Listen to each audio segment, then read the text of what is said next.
Bienvenue à tous dans ce nouvel épisode et aujourd'hui j'ai le plaisir d'accueillir Federico Parra pour discuter des styles d'attachement et de leurs impacts.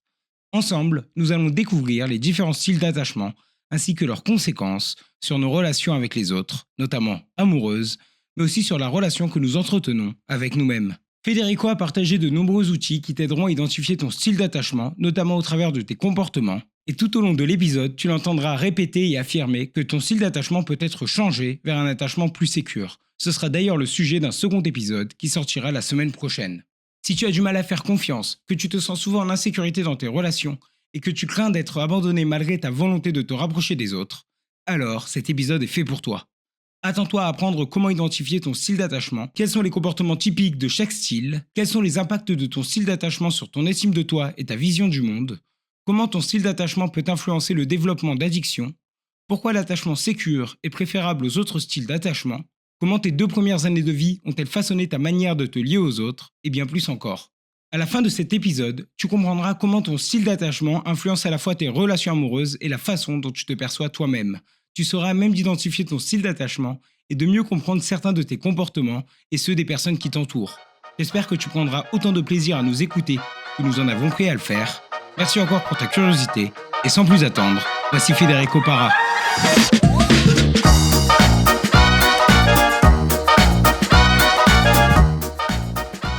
Bonjour docteur Parra.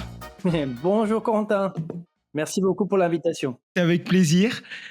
Je te propose pour commencer l'épisode de te présenter et de nous dire qui tu es, sur quoi est-ce que tu travailles. Voyons, c'est toujours intéressant les présentations, ça fait faire les points sur, on change, à travers les temps. Aujourd'hui, je me présenterai comme psychologue clinicien, docteur en psychologie, expert, en tout ce qui est, thérapie de l'attachement, surtout pour les adultes. Voilà, je pense que c'est ça la partie intéressante à partager. Donc une grande expérience clinique sur le sujet dont on va parler aujourd'hui. Oui. C'est-à-dire que dans un autre moment, peut-être je m'aurais décrit plus sur l'angle de la recherche, parce que c'est vrai aussi que j'ai fait beaucoup de recherches sur ces sujets. Mais aujourd'hui, voilà, j'ai choisi l'angle de la clinique. Donc le sujet d'aujourd'hui, on va parler des styles d'attachement. Mhm. Donc c'est un sujet qui est assez complexe et c'est un des sujets les plus solides, j'ai cru voir en psychologie. Et c'est aussi un sujet qui vient déterminer un petit peu l'ensemble de la manière dont on va aborder le monde, la façon dont on va aborder nos relations aux autres. Et c'est quelque chose qui, malheureusement, ou peut-être heureusement, se construit très tôt dans l'enfance et Oui, dépend beaucoup de choses qui étaient hors de nos contrôles à ce moment-là. je me permets de t'interrompre parce qu'il y avait un truc que tu as dit que c'est très vrai, que je trouve qu'on ne dit pas suffisamment. C'est très costaud comme théorie, comparativement. Et c'est un peu rigolo parce que justement, peut-être parce que la plupart des attachmentistes, pour dire comme ça, sont à la fois chercheurs et cliniciens, d'ailleurs, parfois même plus chercheurs que cliniciens, il y a eu ce truc dès le début de cette théorie de l'appeler théorie de l'attachement. Et parfois, les gens ont la, comment dire, quand ils lisent ça, ils se disent, OK, c'est qu'en théorie, c'est pas comme les autres qui sont pas une théorie. Tu vois ce que je veux dire? Et en Mm. réalité, il y a beaucoup plus des preuves empiriques et des recherches derrière, mais c'est simplement que justement, quand on a un petit peu des connaissances de la recherche, on sait que même quand il y a beaucoup de preuves, on continue d'appeler une théorie. Ce n'est qu'une parmi d'autres. Et donc, ça ne leur reste rien qu'on l'appelle comme ça. Au contraire, c'est une sorte d'humilité épistémologique. C'est ça, exactement. Sachant que là, du coup, de tout ce dont on va parler aujourd'hui, ça fait depuis les années 70, il me semble, Voilà. et que ça n'a pas été contredit, c'est-à-dire qu'il y a eu des liens après avec d'autres domaines, etc. Mais c'est vraiment quelque chose qui tient sur tous les niveaux, autant au niveau psychologique qu'au niveau des neurosciences derrière, etc. C'est quelque chose qui a réussi à se tenir. Et c'est une théorie qui est il y a une chose intéressante dans la recherche, sur l'attachement qui est que, bon, il y a beaucoup de recherches, classiques, on va dire, c'est-à-dire qu'on prend les gens à un moment T et on fait une étude avec eux, mais il y a aussi, ça reste un pourcentage plus petit, mais il y a quand même beaucoup de recherches longitudinales et y compris des études longitudinales, hem, la plupart des gens ne les connaissent pas. Genre des études longitudinales, on a suivi, pas moi-même, hein, mais les chercheurs ont suivi des enfants dès la naissance ou même avant, c'est-à-dire dès les moments qu'ils étaient dans les ventres maternels jusqu'à l'âge des 20 ans. Il y a un même qui a suivi jusqu'à l'âge de 34 ans, de Minnesota Longitudinal Study. Et donc on a pu, tester, prouver, aussi, comment dire ça? Prouver que ce n'était pas bien, et cetera, certains éléments de la théorie à la lumière du passage du temps. Donc là, on n'est plus dans les par exemple, je sais pas moi, quelqu'un à 18 ans qui dise, «Je crois me souvenir que», sinon qu'on les connaissait quand il y avait 2 ans. Il y a des vidéos de ça. Il y avait la maman était testée, l'école, on avait fait tester les professeurs, on avait les connaissances sur la génétique, tout. Et donc, on a pu affirmer, ouais, on a pu même les répondre. Non, en effet, ta maman n'a pas fait ça. Oh oui, mais donc c'est une masse de données assez impressionnant quand même. Oui et assez solide du coup puisque il y a beaucoup de choses que du coup on peut contrôler, donc on peut vraiment réussir Voilà. à séparer vraiment, ce qui est réel et de ce qui a été un peu fabulé ou quoi que ce soit. Exact, exact. Ce qui n'a pas été fait avec c'est pour ça que je disais avant, ces trucs rigolos. Il y a d'autres, on va se dire d'autres branches de la psychologie qui peut-être n'ont pas utilisé cette terminologie de théorie de tel et tel, et néanmoins ils n'ont pas fait ces preuves-là. Donc, ouais, même peu importe, c'est, commentaire de couleur. C'est ça. Et donc, quels sont les cas styles d'attachement? Comment est-ce qu'ils se forment et comment est-ce qu'on les évalue peut-être? C'est-à-dire, à quel âge est-ce qu'ils sont formés? Comment est-ce que ça se passe? C'est très intéressant. Moi, la manière qu'on parlait juste avant de commencer l'épisode, de la capacité qu'on peut avoir parfois à raconter un sujet qui est assez complexe d'une manière qui ne soit pas trop compliquée. Et donc, ça m'a fait penser à la manière dont j'explique cela à mes patients. Ils n'ont pas forcément, évidemment, des experts en attachement, ni veulent les devenir, parce que c'est pas un cours, vous voyez, tu vois, c'est seulement quelqu'un qui a besoin de comprendre qu'est-ce qui se passe et pourquoi on va faire ce qu'on va faire, mais pas plus que ça. Et donc, à fur et à mesure qu'on fait l'exercice hein, d'expliquer ça à beaucoup de personnes, je trouve hein, qu'on arrive à simplifier de plus en plus, à lâcher prise des choses qui, en fait, ne sont pas nécessaires. Donc, on peut évidemment après faire clic, double-clic et rentrer plus profond dans certaines choses, mais pour l'instant, je vais donner la première explication. Donc, entre l'âge des 6 mois et 18 mois, que c'est où on trouve essentiellement la partie la plus importante du développement de l'attachement, bien qu'il continue à se développer tout au long de la vie. Mais c'est un peu comment dire, voilà, le langage, il se développe entre tel et tel âge. Évidemment qu'on peut apprendre une langue à 40 ans, mais ça ne veut pas ça ne contradit pas que les moments où essentiellement il se développe le langage, c'est beaucoup plus tôt. Donc l'attachement, c'est pareil. Et cet âge-là, c'est entre 6 mois et 18 mois. Et il y a quelques caractéristiques à cette période d'âge, beaucoup, mais parmi elles, deux très importants. Une, l'absence de mémoire biographique. Donc, c'est-à-dire que des choses qui nous ont arrivé plus tard, 4 ans, 7 ans, parfois directement, parfois avec un peu d'hypnose ou quoi, on peut arriver à s'en souvenir. Les choses qui nous ont arrivé entre 6 mois et 18 mois, c'est pas possible. Il n'y a pas d'hypnose, il y a pas de, parce que c'est directement, c'est comme si la caméra n'était pas encore en train de tourner. Voilà. Et à cet âge-là, c'est qu'il y a, c'est une mémoire, vous voulez plus, euh, précède cette étape qui est là depuis les ventres maternels, qui est la mémoire procédurale. Une mémoire qui est, par ailleurs, on continue d'utiliser toujours. Par exemple, pour conduire en voiture, ou pour les programmes, je veux dire, qu'on a pour conduire en voiture. Ou C'est une pour faire du mémoire, vélo? voilà, exactement, une mémoire musculaire, une mémoire basée sur des sensations, une mémoire qui est un peu plus, d'une certaine manière, un peu plus basique. Donc, par exemple, elle n'est pas ordonnée dans les temps exactement comme la mémoire biographique.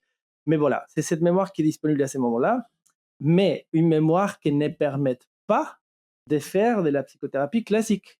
Si je te demande en thérapie, allez, raconte-moi comment tu as s'occupé toi quand tu avais 10 mois, qu'est-ce que tu as senti et ensuite qu'est-ce qui s'est passé? Tu vas m'inventer un tas de choses parce que c'est pas possible. Bon et parallèlement à ça et même dans les mêmes, sens, il n'y a pas non plus, en tout cas, dans les débuts de cette période, il n'y a pas encore de dialogue intérieur, ce qu'on appelle la pensée. Il n'y a pas ça. D'ailleurs, une fois que l'enfant commence à avoir vraiment des flous des pensées comme nous les adultes, assez rapidement après, il y a la parole. Il n'y a pas trop de distance dans le temps entre se parler et essayer de parler aux autres. Mais il y a une période avant ça où il n'y a pas ça. Donc c'est un monde, il faut l'imaginer parce que c'est presque, comment dire, c'est presque métaphysique d'imaginer pour nous adultes qu'on ne s'arrête pas de penser toute la journée, quoi. Mais c'est un monde des sensations physiques qui, quand se répète, et ça c'est très important et je vais y revenir, euh, laisse des traces.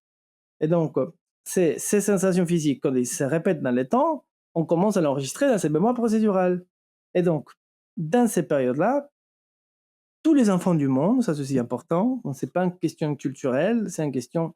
D'ailleurs, c'est même pas que les humains qui font ça. Il y a plusieurs mammifères qui font pareil, vont faire une demande de soins dans certaines situations, souvent des situations stressantes, mais là encore, il ne faut pas penser stressant en tant que, comme on penserait en tant qu'adulte.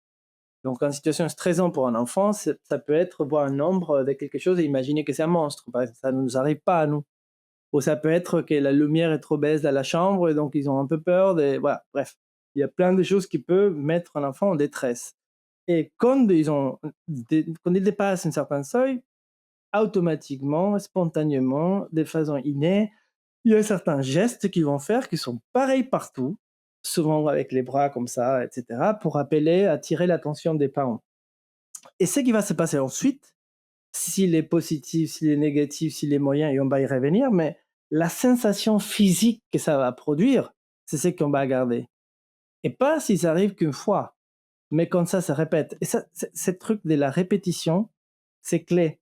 Parce que désolé si je pars, il semble que je pars en tous les sens, mais je te promets que je vais revenir.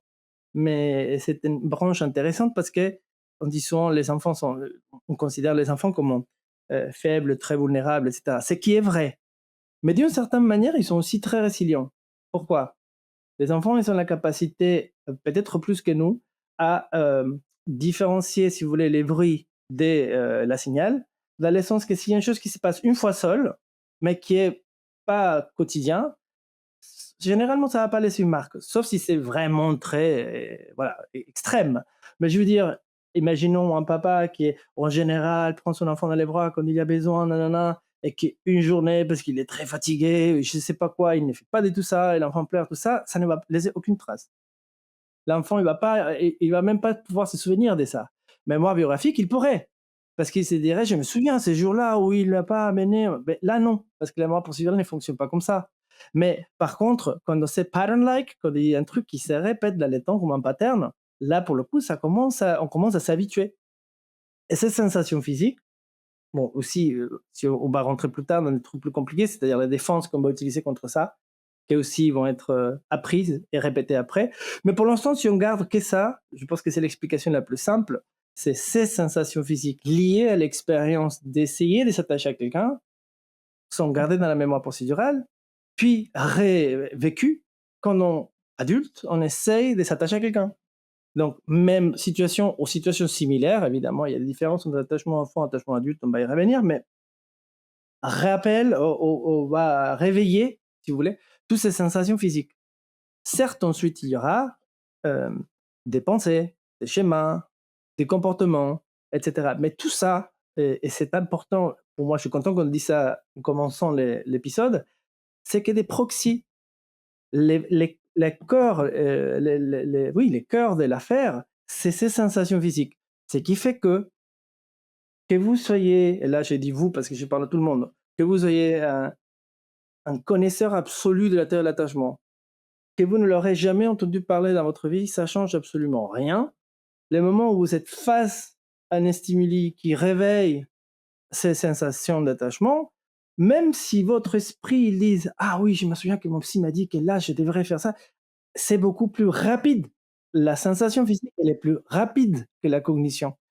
Quand vous allez arriver à avoir la conclusion qu'il fallait faire, si vous avez déjà fait ça, et donc, sans compter les signaux que vous envoyez à l'extérieur aussi.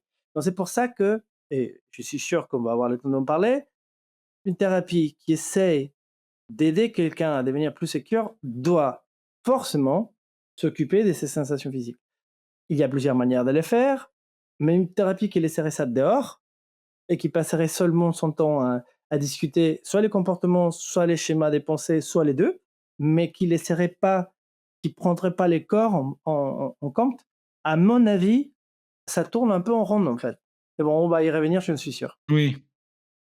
Oui, de la même manière que ça devient des choses tellement internalisées, de la même manière que quand on va faire du vélo ou que quand on conduit une voiture, on ne pense pas du tout au mouvement qu'on est en train de faire. C'est des Exactement. choses automatiques, on peut mettre toute notre concentration ailleurs. Là, c'est vraiment des choses qui vont venir du fond, qui vont venir justement nous contrôler et qui après, comme tu disais, vont se transformer en comportement peut-être après plus complexe, etc., en stratégie de défense, en choses d'évitement, etc. Mais au départ, c'est vraiment une sensation au corps qui prend et qui vient d'un coup prendre le contrôle et dire ça, j'ai déjà vécu comme situation, ça me rappelle ça, voilà comment on va agir, et qui vient amener un peu une pulsion, enfin, quelque chose qui vient vraiment du fond, quoi. C'est bottom up, comme on dit, ça vient d'en Mm. bas, et dans le sens qui ça vient du corps, si vous voulez. Et j'aime beaucoup le fait que vous évoquez, que tu évoques la conduite automobile, parce que il y en a, je me souviens d'avoir entendu ça avant, il y en a des, vous savez, et tu sais, des profs des conduites qui préfèrent apprendre à quelqu'un qui n'a jamais touché un volant qu'apprendre à quelqu'un qui peut-être a appris un peu avec son coussin, je sais pas quoi, mais pas bien. Nanana. Pourquoi? Parce qu'est-ce qu'il va vous dire? Il y a déjà les reflets, les mauvais reflets, et c'est très difficile d'enlever ça, quoi.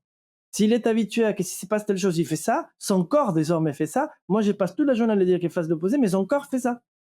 Donc, il préfère quelqu'un qui soit, entre guillemets, hein, tabula rasa, jamais vu en voiture, parce que c'est plus facile. Voilà.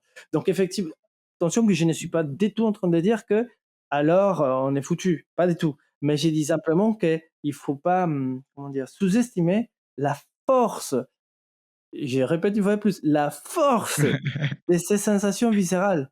Elles sont capables de nous faire bouger dans des sens qu'on ne veut pas du tout bouger. Donc voilà.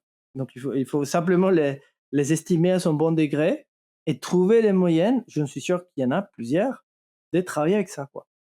Et donc, quels sont les 4 styles d'attachement et comment est-ce qu'on en est venu à les évaluer? Comment ça se passe? Comme je t'ai dit au début de la conversation, mon expertise, bon, quand on étudie la théorie de l'attachement, évidemment, on étudie la psychologie du développement et donc les enfants et donc tout ça. Et on peut y cliquer et y rentrer. Mais mon disclaimer, les petits astérisques, c'est mon expertise, c'est chez les adultes.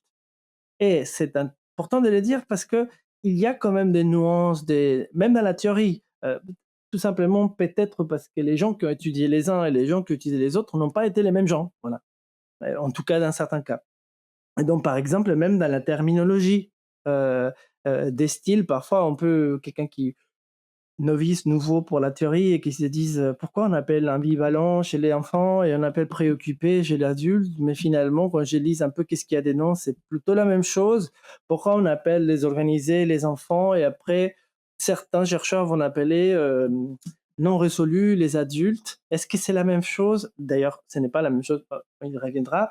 Donc bon, tout ça pour dire, audience, là je vais vous parler plutôt, je pense, de l'attachement adulte. On peut y revenir ensuite chez les enfants. Donc, les la manière dont, en général, j'explique les choses, c'est les personnes, on revient à mon petit exemple d'un enfant qui, à un moment donné, commence à demander naturellement, spontanément cette aide quand il est en détresse. On commence par les cas les plus heureux. Les cas les plus heureux, c'est que les gardiens, qui peut être maman, papa ou autre personne d'ailleurs, en général, c'est maman, papa, mais ça pourrait être, je sais pas moi, une nounou, une grand-mère qui fait la place de maman, bon bref.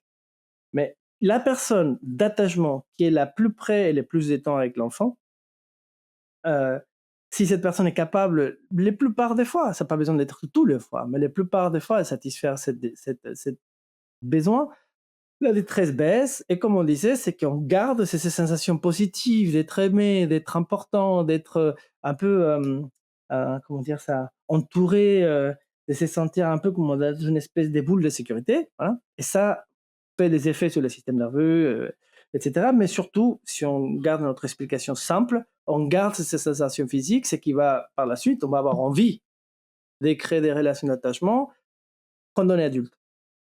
Si on continue un peu dans l'essence des un peu moins heureux que ça serait quoi? Un peu moins heureux que ça, ce serait quelqu'un que présente les mêmes demandes, effectivement.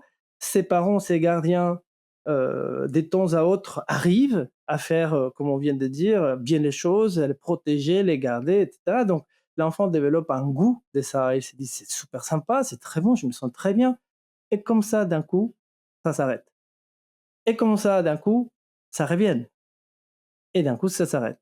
Et ça crée une espèce de onde, un peu comme ça, comme une sinusoïde, que je profite pour dire peut être causée par une quantité de situations très diverses. Par exemple, si la personne en question, les gardiens, serait, il y aurait une trouble dépressive et il y a des moments, donc par des moments, il est super dans le fond de trou et donc il veut s'occuper des personnes, par moment il sort. Et quand il sort, il est très content de retrouver son enfant. Mais ça pourrait être aussi être une personne qui, par des raisons financières, doit avoir 2 boulots et a peu des Oui. marges. Il y a plein de situations différentes. Ou une grande classique, tout simplement un adulte qui a eu l'enfant avant de pouvoir avoir la chance de rencontrer l'attachement et donc il ne sait pas que lui-même a été gardé de cette même façon et est simplement en train de les répéter, de les passer dans la chaîne. Bref, on y reviendra peut-être, mais la question c'est une, euh, une façon de s'occuper de cet enfant qui alterne entre périodes de beaucoup de soins et des proximités et périodes où ça s'arrête. Et l'enfant va développer un certain nombre de choses pour répondre à ça. Entre autres, il va devenir très sensible à l'adulte en question, c'est-à-dire, il va augmenter, si tu veux, toutes les senseurs pour arriver à essayer, en tout cas, arriver à prédire quand ça va arriver à nouveau. C'est qu'il les rendre très, comme je disais, attentive à les phénomènes extérieurs. Malheureusement, au contraire, c'est l'âge où on devrait être en train de sentir son corps physique et apprendre petit à petit à essayer de le réguler. Donc, on va en parler ensuite, mais généralement, ça produit un déficit dans la capacité des proprioceptions, donc de sentir son propre corps, mais au contrario, une capacité assez augmentée, on y reviendra, de savoir, en quelque sorte, avoir une belle intuition sur ce qui arrive chez les autres. Note de couleur, parenthèse, la grande majorité des psychologues, selon 2-3 études qui ont été faites sur ce sujet, c'est des personnes anxieuses, des préoccupées. C'est des personnes de ce type de style que je suis en train de décrire là. Des personnes qui ont une capacité un peu plus que les autres à sentir la personne qu'ils ont en face et diviner, entre guillemets. Hein. En réalité, c'est la lecture des micro-signaux. Hein. C'est pas une divination, mais bon, ça donne un peu cet effet, quoi. Et de savoir si l'autre notre aise ou pas, etc. Ces personnes-là aussi vont être justement avec beaucoup de peur de quand c'est la prochaine fois. Là, je parle d'enfants, mais tu vois déjà comment ça l'analogie Ça avec peut se les adultes. retransmettre plus tard, oui, oui. Voilà. Mais on y reviendra. Mais donc cet enfant qui a peur de la prochaine fois où il va être abandonné ou laissé de côté, etc., et qui développe cette capacité de mesurer ou d'essayer de deviner si la personne gardien va le quitter, tout ça. Mais ce qui compte ici, et c'est très important, c'est que malgré tout ce que je viens de dire, il connaît ou elle connaît les bonheurs de ces moments d'attachement. C'est-à-dire, à la question: «Est-ce que tu aimerais une relation d'attachement?» Oui! Parce qu'au contraire, presque peut-être de manière plus «sauvage» entre guillemets, ou plus forte, plus intense qu'une personne sécure, qui aussi évidemment adore ça, mais qui l'a tout le temps, donc c'est une espèce de constant. C'est quelque chose qui est une évidence. C'est pas quand vous avez quelque chose qui est une évidence, vous êtes pas fou de les chercher, quoi, voilà. Si on continue un petit peu plus en allant vers les mauvaises nouvelles ou voilà, les cas moins heureux, on trouverait un enfant qui, pareil, fait la même demande comme tout le monde, là on est tous pareils, et que malheureusement là pour le coup, la réponse n'arrive jamais. C'est-à-dire qu'il n'y a jamais ce moment de combler ses besoins, euh, encore une fois, pour plein de raisons différentes. Certains qui on serait plus amené à juger comme de la négligence, d'autres que pas du tout, c'est vraiment, on peut pas, bref. On n'est pas ici, en tout cas, on pourra y revenir plus tard, mais dans ces périodes les podcasts, je suis pas en train de parler trop des parents, mais c'est simplement de dire que cet enfant, là c'est mon focus, cet enfant ne reçoit pas du tout cette soin qu'il demande. Et qu'est-ce qui va se passer? Eh bien, à un moment donné, bon, de un, il ne connaît pas donc cette bonheur de l'attachement. Il ne connaît jamais. Ça, c'est une première différence vis-à-vis des autres deux. Mais une chose beaucoup plus importante, que Carol George, que c'est une chercheuse qui a créé plusieurs instruments de mesure, on y reviendra, elle était une de mes mentors, on a écrit un article ensemble, etc. Chercheuse qui était étudiante de Mary Main, qui était, elle, étudiante de Mary Ainsworth, que c'est la première chercheuse femme sur l'attachement. Au même titre, certains disent que Bowlby, donc un était plus le créateur de la théorie, Bowlby, et elle était un peu plus celui qui met les mains dans la pâte et prépare les expériences. Voilà. En tout cas, Carol George, et je disais qu'elle a créé ce concept, ou il a développé ce concept de la cognitive disconnection, de la déconnexion cognitive, qui s'insérait, encore une fois, dans cet esprit de l'expliquer de manière simple. C'est comme le disjoncteur de votre appartement, de ton appartement. C'est-à-dire que quand la détresse augmente, et il n'y a pas une manière de les gérer, à un moment donné, l'esprit de cet enfant, qui, en toute logique, devrait être en train on devrait, comment dire, l'aider à développer de plus en plus des connexions à son corps, à ses sensations physiques pour apprendre à les maîtriser et tout. Contrairement à ça, l'esprit se déconnecte des sensations physiques. Donc, ça donne quoi? Ça donne, vous pouvez voir, l'audience peut chercher sur Internet, hein. Vous pouvez taper sur Internet la situation étrange ou des strange situations. Il y a des études où on va voir les enfants, parfois en blanc et noir, parce que parfois c'est des vidéos assez anciennes. Et les enfants qui ont cette caractéristique que j'ai décrite là, paraissent, si vous n'êtes pas expert de l'attachement, vous dites: ah, mais c'est un enfant super sage. Ah, mais il est très tranquille, regarde, il est très bien. Même les parents, ils sont disparus, ils sont partis, il est très tranquille. En fait, quand on les mesure, par exemple avec des mesures électrodermales qui mesurent l'électricité dans la peau comme un proxy des niveaux d'excitation De du système stress? nerveux, voilà, de Ouais. stress, on constate que pas du tout. Ils sont hyper stressés. Mais c'est pas qu'ils ne les montrent pas, c'est qu'ils ne les savent même pas. C'est une déconnexion de ces sensations physiques.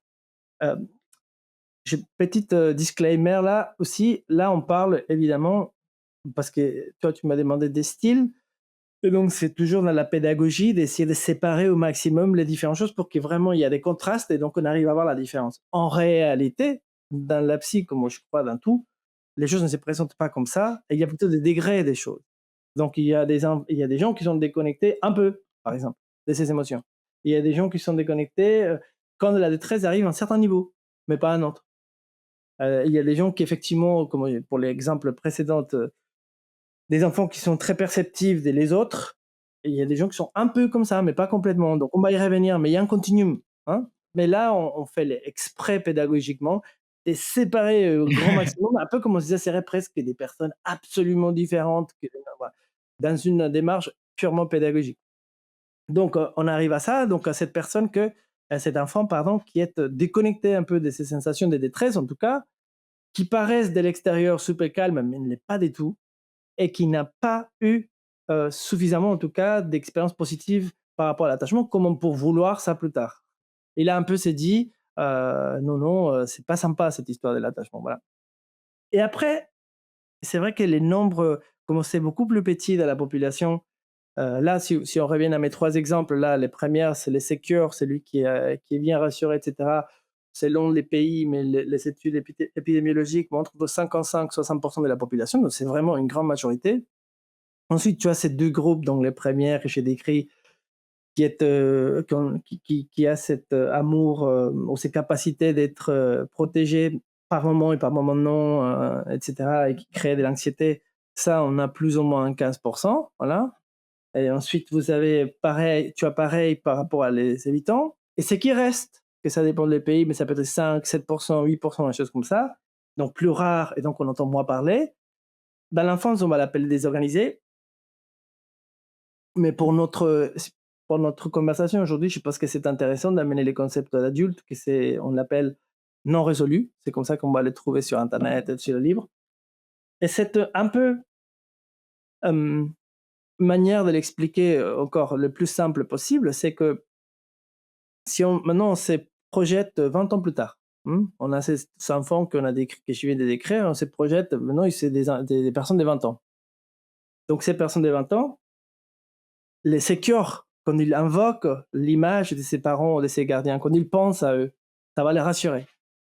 L'anxieux, quand il pense à ses parents, ça va les rassurer un tout petit peu, et aussi ça va l'insécuriser, il va se sentir un peu, la possibilité de l'abandon et tout ça va revenir à fleur de peau. La personne évitant, quand il pense à ses parents, ça leur peut-être rien, ça les fait rien. Mais la personne qui est non résolue, quand elle pense à ses parents, ça les produit des stress.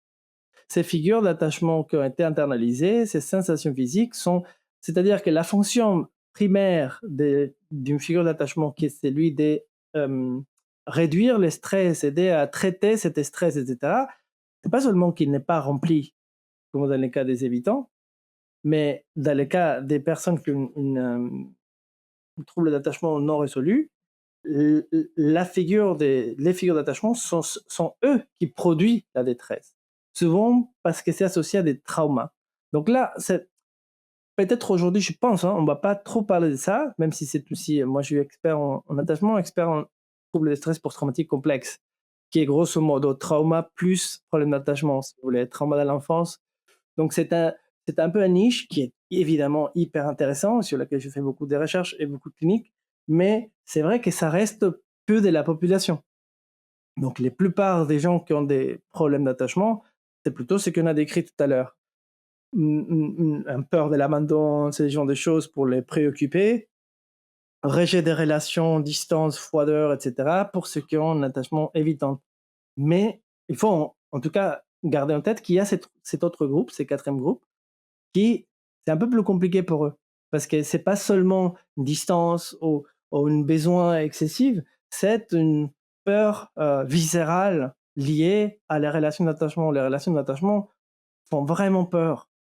Peur viscérale. Voilà. C'est un petit peu comme si tous on avait ce besoin d'attachement qui se manifeste en enfant mais qui va perdurer tout au long de notre vie. Et que quand on a un attachement sécure, on va être OK avec sans trop de soucis, c'est-à-dire qu'on va être capable de l'accueillir, de construire des relations saines, etc. au long terme. Quand on va avoir un attachement anxieux durant notre enfance, on a eu un peu des montagnes russes, c'est-à-dire que parfois notre besoin était écouté, répondu, et parfois on se retrouvait à juste à rien avoir, et donc on a développé un petit peu cette envie, ce craving en anglais pour justement ce besoin-là. Donc on va avoir tendance à le poursuivre, si je comprends bien. Mhm. Mhm, mhm, mhm. Et quand on est évitant, à l'inverse, on va avoir tendance à jamais vraiment l'avoir eu. Et donc, on va voir quand on va s'approcher d'une relation, qu'on va être proche de quelqu'un, on va avoir tendance à l'éviter, à la fuir par peur de se faire blesser ou par peur de ce qui pourrait arriver. Et ensuite, on aurait le désorganisé qui, lui, est un peu plus complexe avec peut-être fondamentalement même la notion de qu'est-ce que ça pourrait être, du coup, même l'attachement, etc., avec quelque chose de beaucoup plus profond. Bah, disons que si je ne trouve pas que ça soit trop intéressant, donc je ne vais pas y rentrer profondément, mais la théorie dans l'enfance est un peu plus unifiée et plus simple. Il y a qu'elle est désorganisée. La théorie dans l'âge adulte, c'est un peu ouvert en deux branches.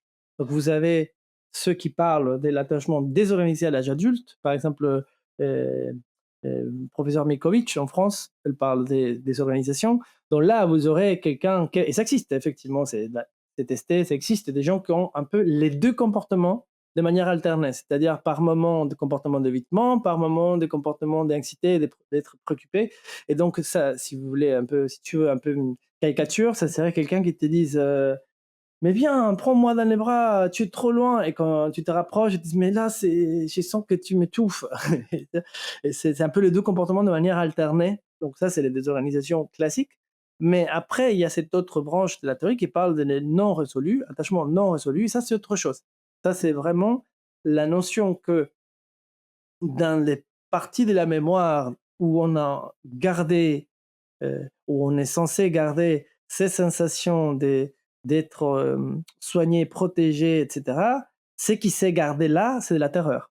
Et donc, quand on utilise ces ressources pour nous calmer dans l'âge adulte, il ne nous calme pas du tout. Il produit 10 fois plus de détresse qu'on avait.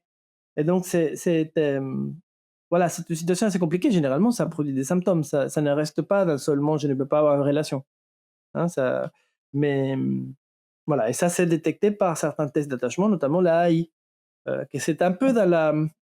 Je crois, il faudrait que je vérifie, mais je crois que c'est dans la création de cette fameuse AI qui était, c'est le test gold standard de l'attachement, on peut en parler plus tard, et c'est un test qui est, à la base, c'était le projet de test des doctorales de Carol George. Mary Main, c'était sa prof de test, sa directrice des tests, donc ils l'ont créé en quelque sorte ensemble, et c'est la première fois, il me semble, que cette catégorie non résolue with respect to trauma, donc par rapport au trauma, apparaissent dans la littérature. Mais c'est pas, encore une fois, c'est minoritaire et on peut en parler plus tard si tu veux. Mais la plupart des gens qui nous écoutent, je pense que c'est pas statistiquement c'est le cas. Hein, c'est soit des personnes sécures, soit des personnes anxieuses, soit des personnes évitantes. Je te propose maintenant de causer dans chacun des styles et dans le comment est-ce que ce style se retranscrit en gros en termes de comportement, en termes d'habitude, en termes d'attitude envers les relations à l'âge adulte. Comment est-ce que justement ça vient impacter après les gens. Donc peut-être commencer, bah, je sais pas, par s'il vaut mieux commencer par le pathologique et commencer par Ouais. justement les insécures, ou commencer par le sécure, montrer à quoi ça ressemble et après creuser les autres. Je te laisse amener ça comme tu veux. Tu me donnes une chance précieuse, peut-être de manière, sans te rendre compte parce que tu utilisais les mots pathologiques et il y a plein des collègues, qui diraient, t'interrompraient pour dire: «Mais non, c'est pas une pathologie, l'attachement c'est qu'une manière, et cetera», bref, je ne suis pas d'accord avec eux, même si c'est plutôt majoritaire, hein, mais pas tous. J'ai des collègues et notamment mon mentor qui pensent effectivement que c'est une pathologie. Effectivement, c'est pas dans le DSM, mais ça dépend comment on définit pathologique, mais je le dirais comme ça. Je ne pense pas qu'on peut avoir une vie pleine psychologiquement si on a un attachement, en tout cas si c'est fort, la tendance vers soit l'anxiété ou la préoccupation, soit vers l'évitement. Je pense qu'on peut gérer, mais on peut gérer aussi d'autres pathologies. Mais Mmh. tu vois ce que je veux dire? Tu peux Oui. aussi, si tu as une dépression qui n'est pas très très forte, tu peux la gérer toute ta vie si tu veux, mais ça reste une pathologie. Donc dans ce sens-là, je pense que je dirais que moi-même, si j'aurais une trouble d'attachement, j'essaierais à être trop anxieux, un truc comme ça, je dirais que c'est une pathologie soignable. Oui, non, mais c'est ça. Je pense que c'est important de le dire parce que c'est assez rare en psychologie qu'il y ait des choses comme ça.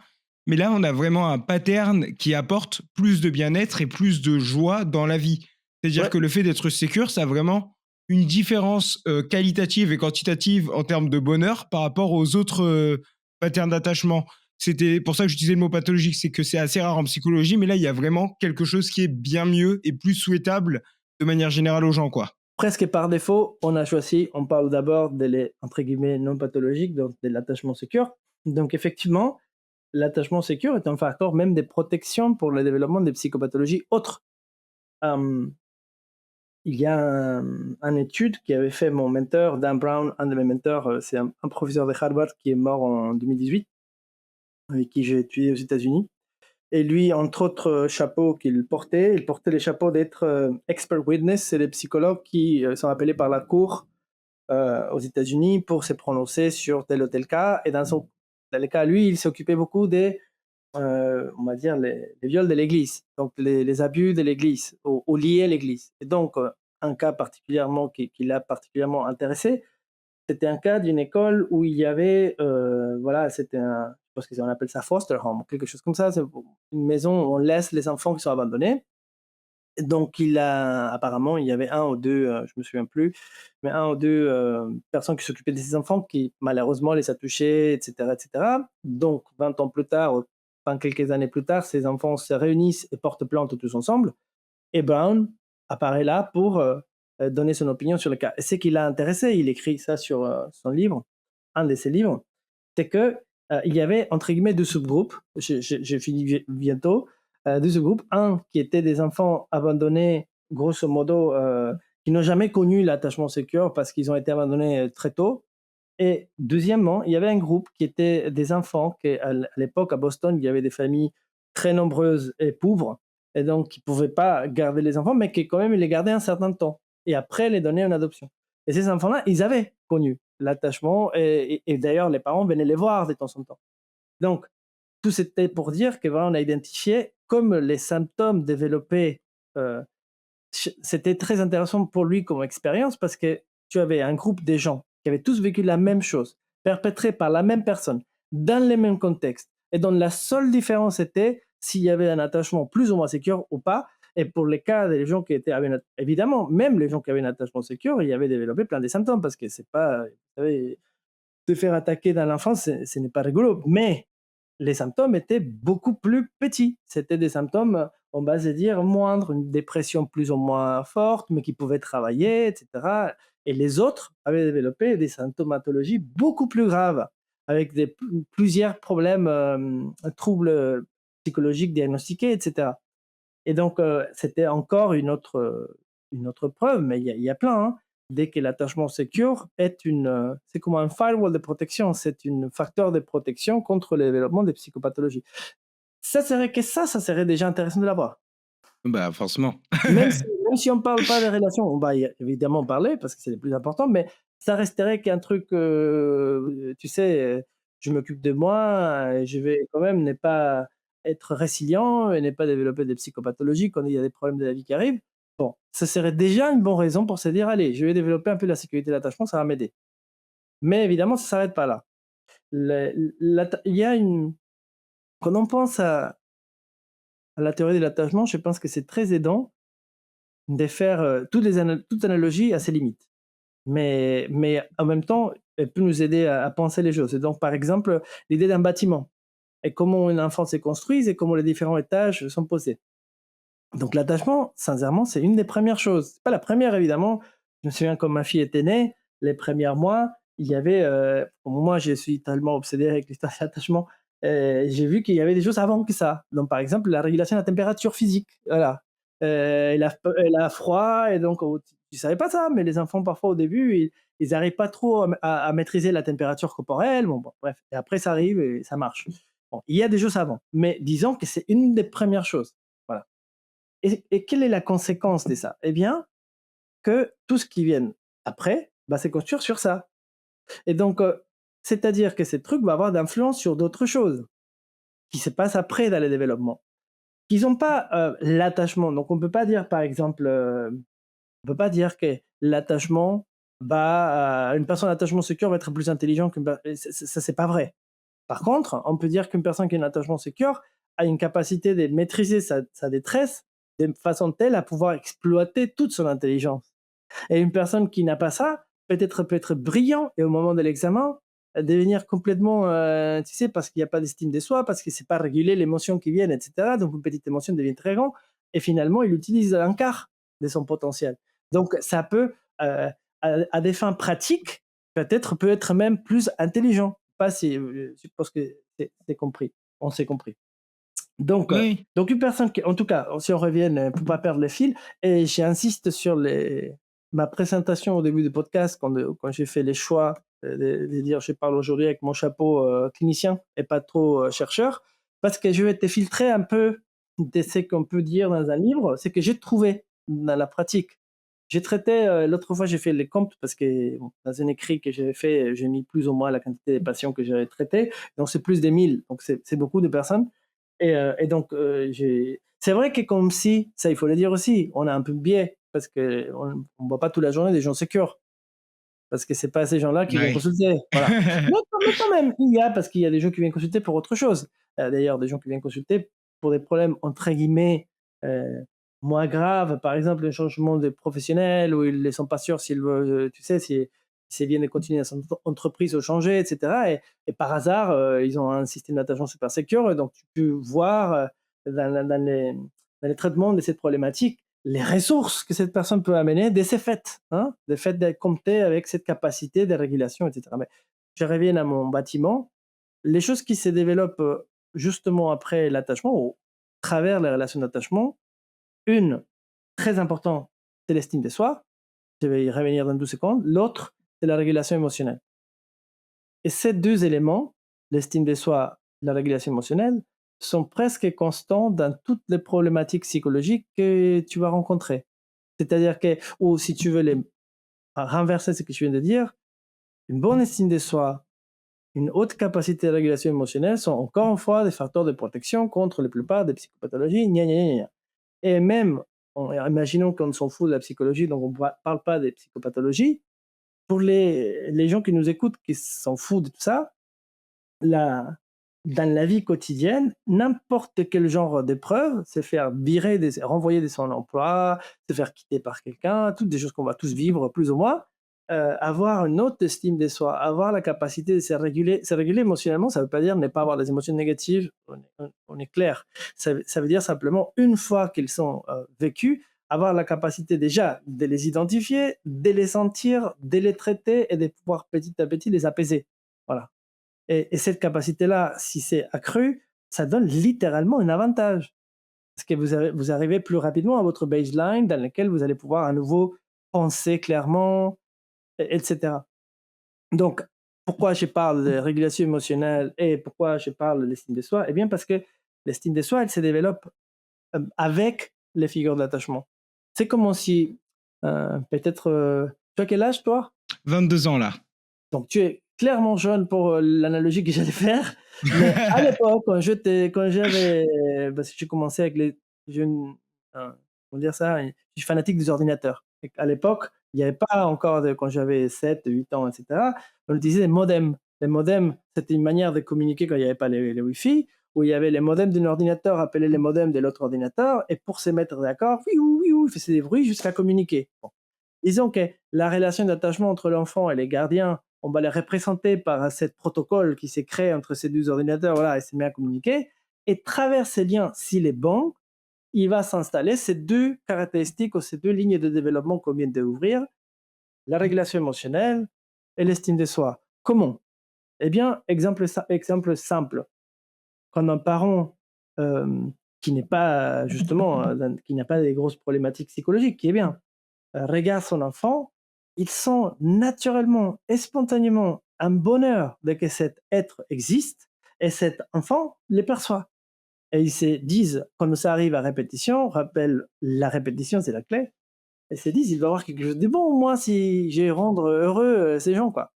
C'est comme si. Donc là, on parle d'une estime de soi qui n'est même pas liée à ce qu'on fait, mais liée à ce qu'on est.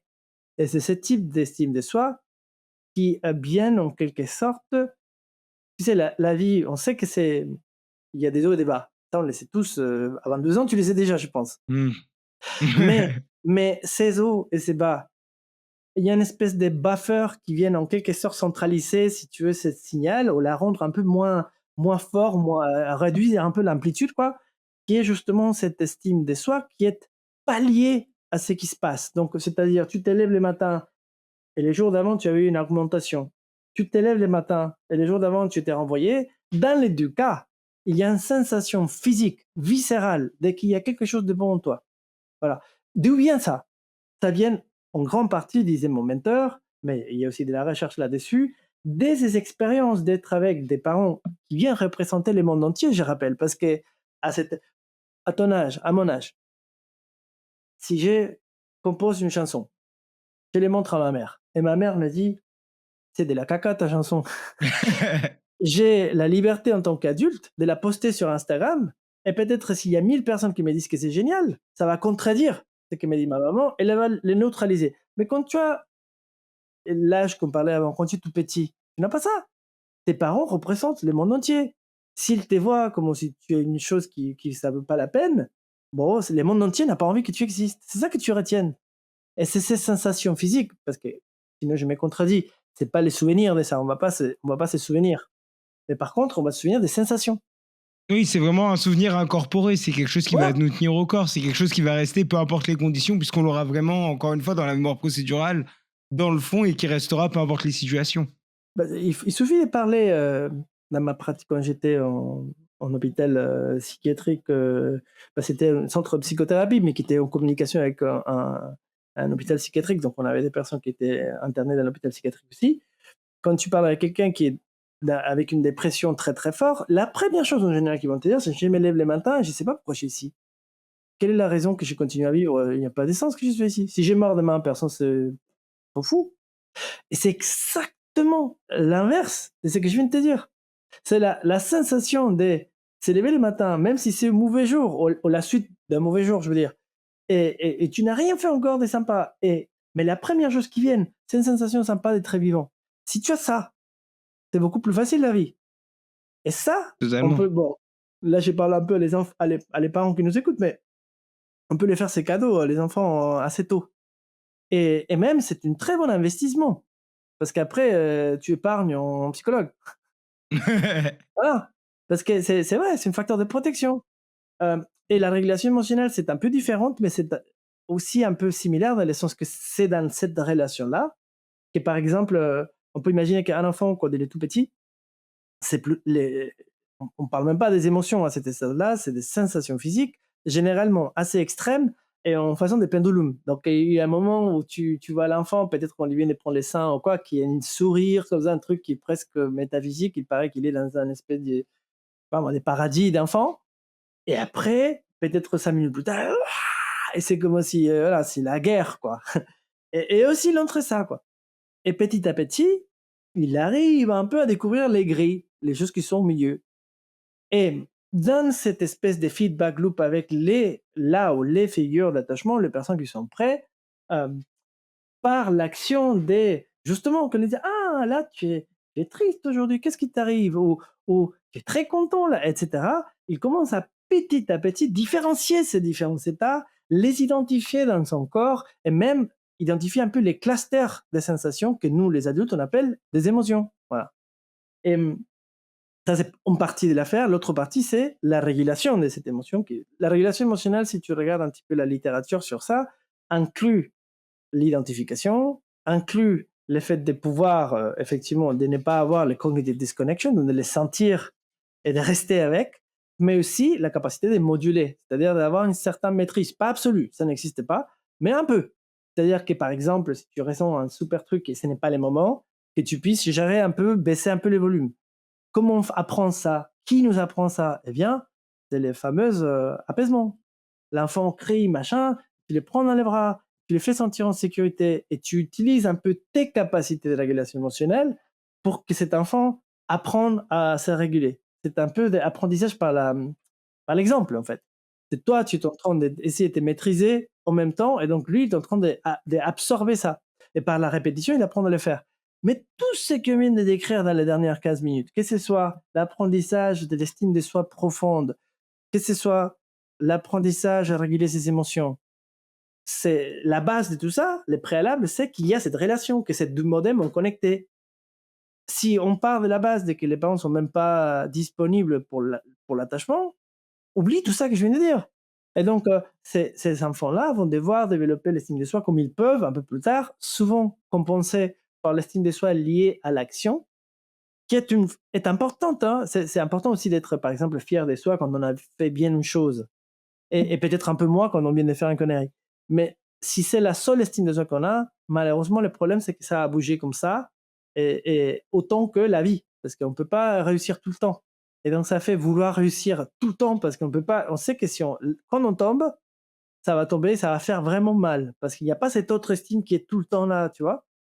Et pareil pour la régulation émotionnelle, on va essayer de ne pas sentir, parce qu'on sait que si on sent, on ne sait pas quoi faire avec. Donc, autant des choses que, si on revient à c'est ça qu'on a cliqué. On a cliqué sur les dossiers, qu'est-ce que c'est insécure? La personne sécure a eu la chance, parce que là, pour le coup, on peut parler d'une chance, parce que c'est pas une chose qu'on a fait, hein, c'est une chose qui nous est arrivée.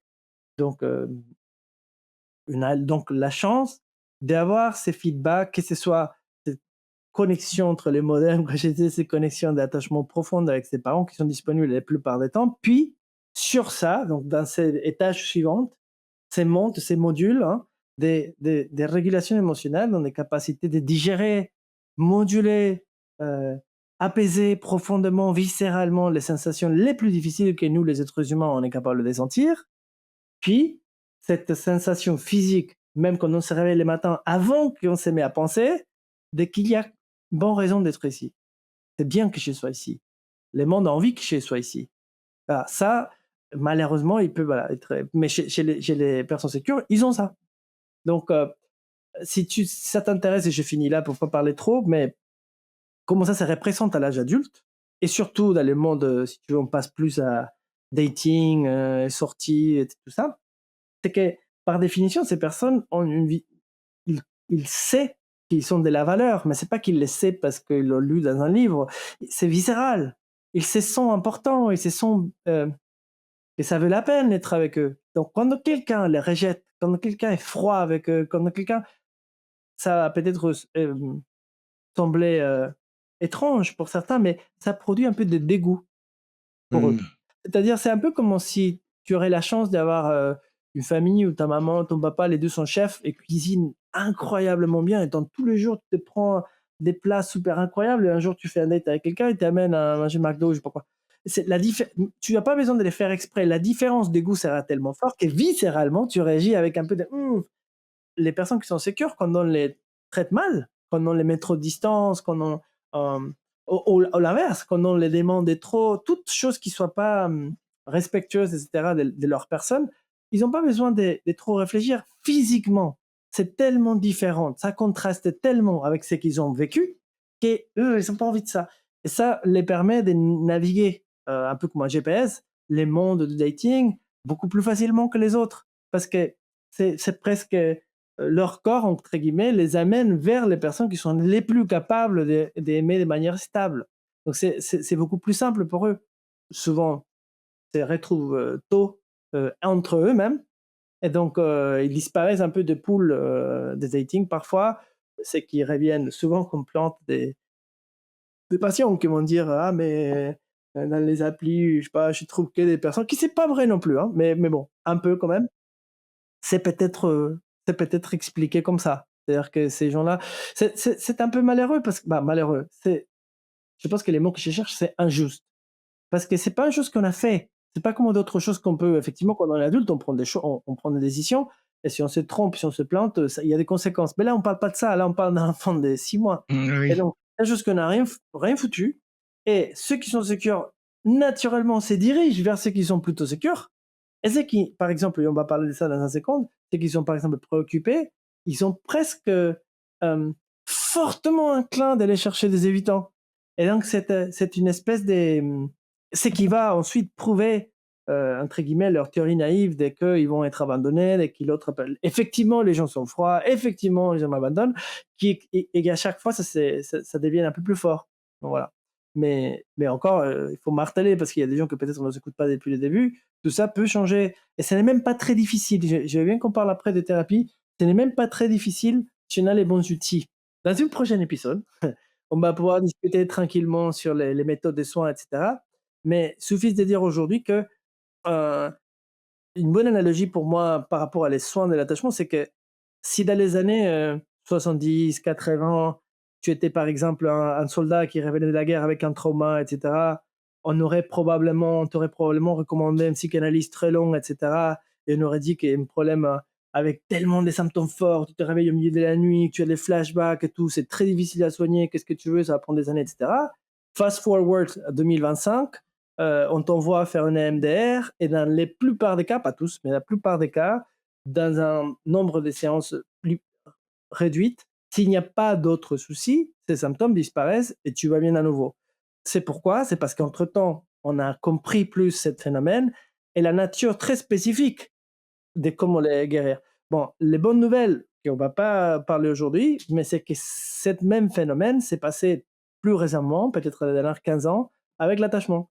C'est-à-dire que c'était un truc qu'avant, comme on n'avait pas les outils, on se disait, bon, ça va prendre énormément parce que c'est un truc qui vient de très loin, on ne peut pas en parler, on ne peut pas réfléchir. Mais en fait, quand on a les bons outils, quand on comprend comment ça marche, c'est relativement facile à traiter. Donc, il faut pas être pessimiste. Totalement. Et je voulais revenir sur la notion que tu avais de cette estime de soi qui est vraiment incorporée Mhm. dans l'attachement sécure. C'est quelque chose que j'ai vu personnellement, par exemple, dans mon expérience et que j'ai eu pendant des années beaucoup de mal avec. Cette notion de me lever le matin, et je pense que je l'ai toujours, c'est un petit peu comme s'il y avait une boîte à cookies ou que le compte en banque était vide et que je commençais ma journée en déficit. Et peu importe ce que je fais, faut faire le maximum. Et une fois que j'ai tout fait, que je suis épuisé le soir, j'ai juste atteint le niveau zéro. Juste le minimum d'attente à remplir. Et du coup, je peux juste échouer. Je peux pas réussir. Il y aura pas de satisfaction au fait de remplir plus parce que je peux pas dépasser. Et en faisant même plein de choses, si je rate quelques petits trucs, je vais être en dessous de ce que j'estimais être le minimum Ouais, nécessaire pour pouvoir juste m'autoriser à vivre. C'est-à-dire, bah, juste le minimum, je vis, donc je dois faire au minimum ça pour justifier, entre guillemets, mon existence. Et je trouve que c'est quelque chose de vraiment profond et que même une fois qu'on réfléchit dessus, etc., je me rends compte encore maintenant, alors ça fait des années que je bosse dessus, qu'il y a toujours un petit peu cette envie dans le fond de se lever le matin et d'être en déficit et de faut faire un minimum pour aujourd'hui être suffisamment bien, entre guillemets. est-ce que et c'est vraiment, j'essaye, pour l'audience qui nous écoute, voilà, on a décidé de parler de tout ce qui est soins, dans une autre épisode pour avoir le temps. Mais il y a les c'est vrai que je disais il y a quelques instants que pour soigner l'attachement, il faut connaître, il y a des méthodes spécifiques, il y a des choses spécifiques à faire, mais sans rentrer dans les détails, il y a une partie des puzzles qui viennent de la psychologie positive.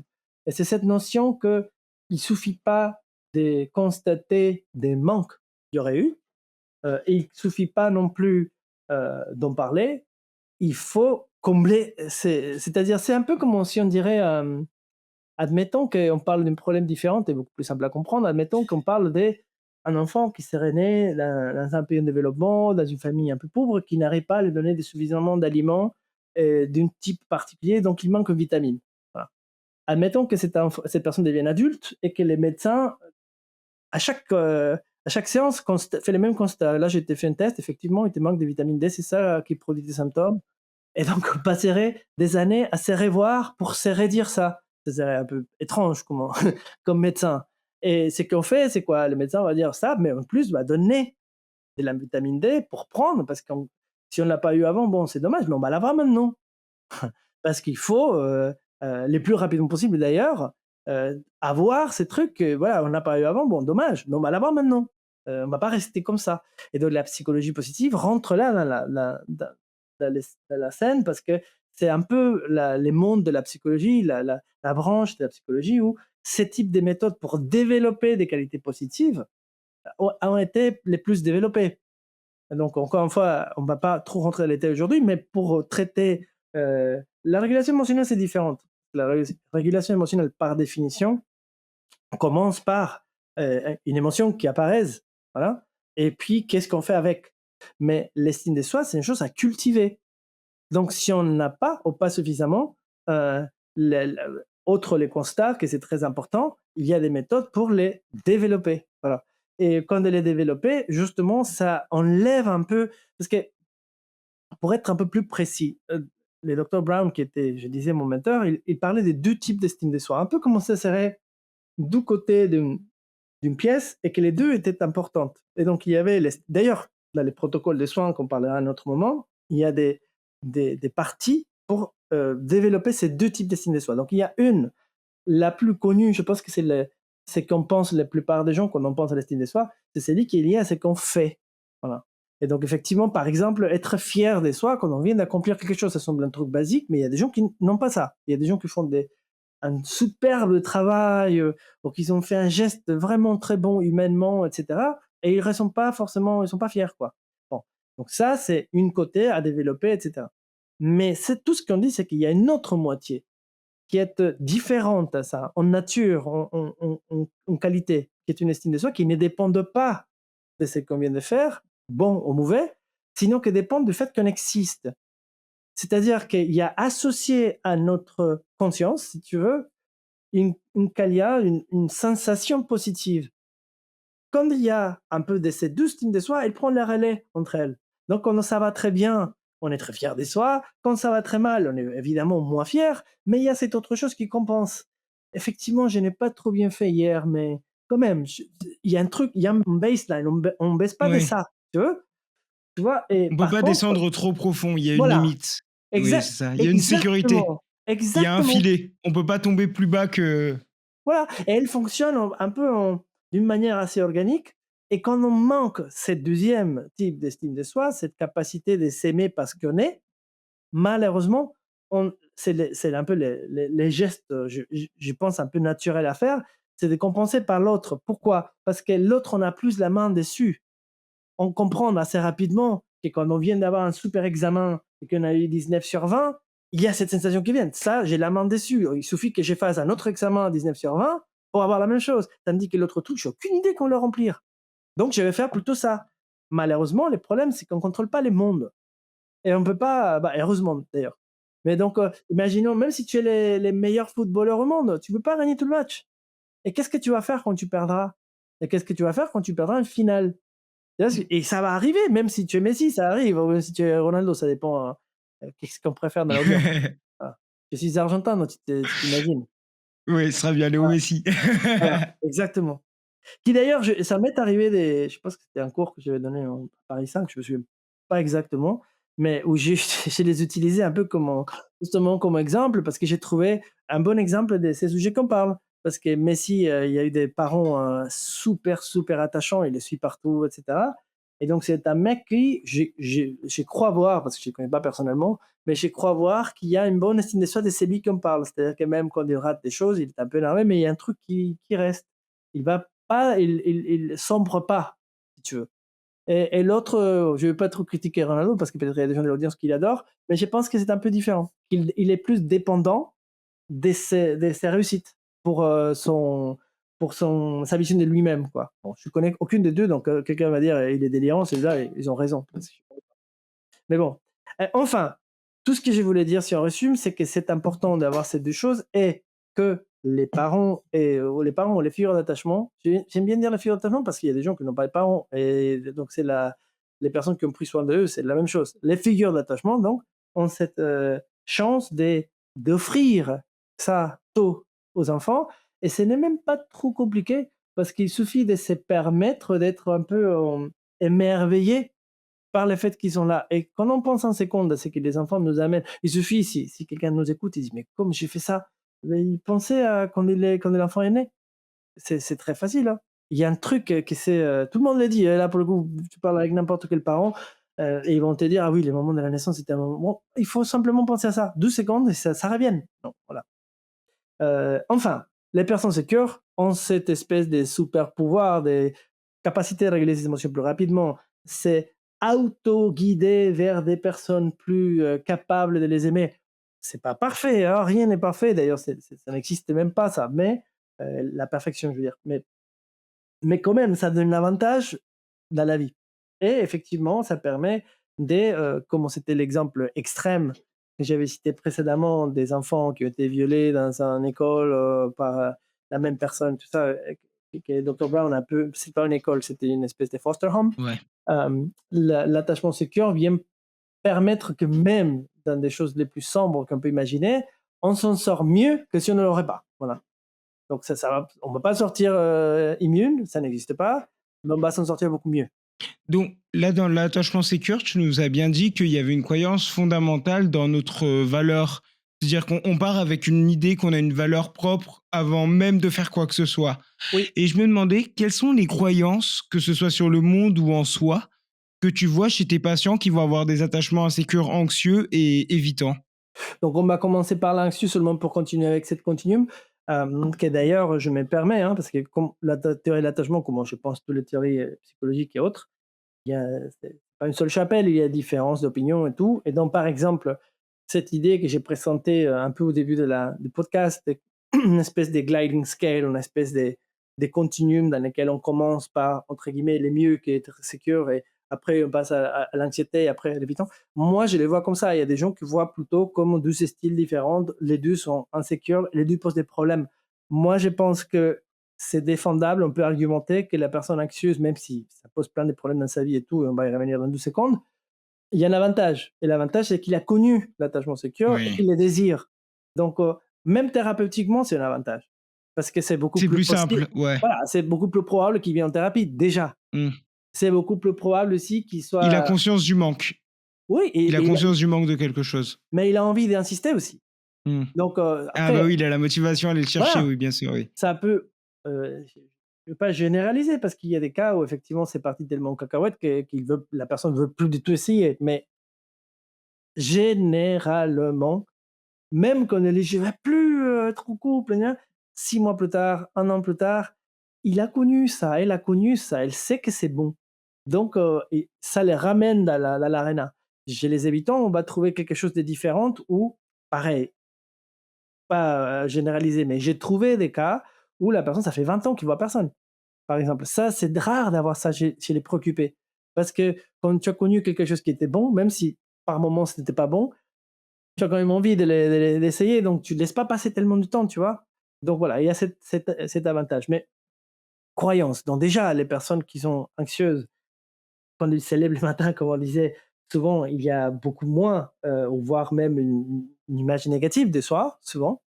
Parce qu'il y a cette expérience d'être abandonné à répétition, on répète, hein, parfois abandonné littéralement par une personne négligente, parfois abandonné dans le sens comme l'enfant l'a perçu. Peut-être les parents partaient travailler, quoi, mais bon, peu importe. L'expérience donc physique ressentie d'avoir été abandonné à répétition, et donc quand on abandonne quelque chose, généralement, c'est pas quelque chose qui a beaucoup d'intérêt, donc on peut développer cette sensation de qu'on n'a pas des valeurs. Mais cette GPS que je te disais tout à l'heure, qui ont les personnes sécures, qui est guidées par, en quelque sorte, une sorte de dégoût quand ils ont maltraité. Maltraité pas dans le sens tapé, hein, maltraité dans le sens qu'on les laisse de côté, qu'on est froide avec eux. Immédiatement, ils sont une sorte de dégoût physique et ils partent ailleurs, quoi. Les personnes anxieuses, malheureusement, préoccupées, c'est un peu l'inverse. les personnes qui sont préoccupées, souvent, pas toujours, mais souvent, quand il y a quelqu'un qui les évite, qui les fait du froid, ou des froids et des chauds, etc., viscéralement, ils s'intéressent plus. Et ce que j'ai appris avec mon clinical hat, avec mon casque de clinicien, c'est que souvent, et c'est assez intéressant, ça affecte même la sphère sexuelle. Je m'explique. Il peut même arriver, ou elle peut même arriver à voir une personne, par exemple, si une personne est un peu évitant, il augmente son score des beautés, entre guillemets. C'est-à-dire que tout d'un coup, la personne devient plus belle, plus beau, parce qu'ils ont été froides. Et l'inverse, malheureusement. Quelqu'un qui serait stable, euh, chaleureux, disponible, ou la signal qu'on reçoit, c'est un signal qui est plus ou moins stable. Personne n'est complètement stable, on est d'accord, mais relativement stable, et que grosso modo, la signal est, si tu veux, ça me va. Si tu veux, on peut continuer. Comme par hasard, ce type de personnes diminue justement et en score, ils deviennent moins beaux, moins attirants, moins machin, moins intéressants. Et donc tu te rends compte que c'est comme si, et c'est logique si tu le penses, parce que là, pour le coup, je parle strictement cliniquement parce que je n'ai pas fait des recherches sur ces sujets. Mais j'ai l'impression, pour moi, cliniquement, ça fait sens parce que les systèmes sexuels se développent après, assez après les systèmes d'attachement. Et donc, il y a de l'influence de l'un sur l'autre. Donc, effectivement, quand il y a une tension au niveau de l'attachement, ça peut être traduit ou ça peut être ressenti comme de l'attirance physique, quand en réalité, ce n'est pas ça. C'est une tension d'attachement. Et donc, on peut dire, ah là là, c'est vraiment, cette personne est vraiment attirante, etc. Et en réalité, ce qui est en train de se passer, c'est que cette personne m'évite. Ça m'excite parce qu'il y a un truc que je veux que ça soit différemment que ça qui a été avant, quoi. Donc, un peu repetition compulsion 2.0. Et donc, on va vers cette personne et on s'est dit que cette personne est plus belle ou plus attirante, etc. Et quand je t'ai dit l'inverse aussi, parce que j'ai dit souvent à mes patients préoccupés, attention, votre problème le plus grave, ce n'est pas le fait d'être attiré par des personnes qui sont peut-être pas capables de vous aimer. Les problèmes les plus graves, c'est d'avoir probablement autour de vous, et peut-être à longueur d'une vie, des personnes qui pourraient vous aimer tout à fait et ne pas même les voir. Et c'est un phénomène un peu, ça me fait presque un peu tristesse quand je le pense, parce que j'ai connu plein de personnes dans ces cas de figure, parce que comme je t'avais dit il y a 20 minutes, les personnes sécures, ils vont pas se mettre dans des situations en général qui va les blesser. Donc si une personne sécure s'intéresse à une personne préoccupée, la personne préoccupée ne les enregistre pas, la personne sécure ne va pas continuer à frapper la porte, elle va tranquillement passer à autre chose. Et souvent, quand les personnes préoccupées se soignent, elles arrivent à avoir une sécurité plus stable, ils vont regarder en arrière, ils vont se dire, punaise, il y a eu quand même des cas chez tel, un tel, un tel. C'est simplement que c'est des gens qui ne vont pas faire beaucoup de bruit. Ils vont se rapprocher, ils vont voir si on est intéressé, la personne préoccupée va montrer qu'il n'y a aucun intérêt, et donc ils passent à autre chose. Bon, c'est pas non plus, on va pas passer à regretter tout, la vie continue et c'est tout. Et c'est pas un problème très grave, hein, parce que dans le futur, il y a aussi des possibilités. Mais j'ai dit simplement que c'est voilà, ça fait la peine de que c'est pas seulement un problème de se focaliser, de donner plus d'attention à les personnes qui n'ont pas la capacité de nous aimer. Pour moi, le problème le plus grave, c'est l'autre. C'est de ne pas être capable de même entendre, voir même cette offre d'amour des gens qui sont tout à fait capables de nous aimer, mais qui, voilà, comme par hasard, hein, sexuellement, sans rien, etc., etc. Cette histoire de que l'attachement affecte la sexualité, on le voit aussi. euh, bon, on parlera après quand on parle des évitants, mais dans les extrêmes, tu peux avoir des gens, par exemple, évitants que si quelqu'un les dit je t'aime pendant une relation sexuelle, ils perdent leur réaction ou ils sont plus en vie. C'est-à-dire toute tentative de proximité émotionnelle est presque antisexuelle pour eux. Donc ça peut aller très loin. Après, peut-être j'ai envie de redire le disclaimer que souvent dans des discussions comme celui qu'on a aujourd'hui, à des fins pédagogiques, on parle des choses qui sont les plus extrêmes parce que ça permet justement de simplifier et de faire penser. Mais dans la plupart des humains, les gens ne sont pas si extrêmes. Il arrive de temps en temps, il arrive un peu. Les gens sont un peu anxieux ou assez anxieux, mais les cas les plus extrêmes, souvent, voilà, ils existent, mais c'est pas tout le monde, voilà. Donc il faut pas non plus, avoir peur, mmh. Et encore une fois, disclaimer fait presque il y a tous les 15 minutes, c'est possible de devenir plus sécure. C'est un truc que c'est tout à fait possible. Et comment est-ce qu'une personne à la maison pourrait identifier son propre style d'attachement pour faire la différence entre si elle est anxieuse justement, si elle est sécure ou si elle est évitante? Quels vont être les signes les plus révélateurs? Et est-ce qu'il y aurait des exercices, des pensées, des pistes qu'elle pourrait suivre pour essayer d'en prendre conscience de ce qui se passe dans son quotidien? Une chose simple qu'il pourrait faire, c'est d'appeler tous ses ex. C'est une blague, bah, sauf s'ils sont en bons termes.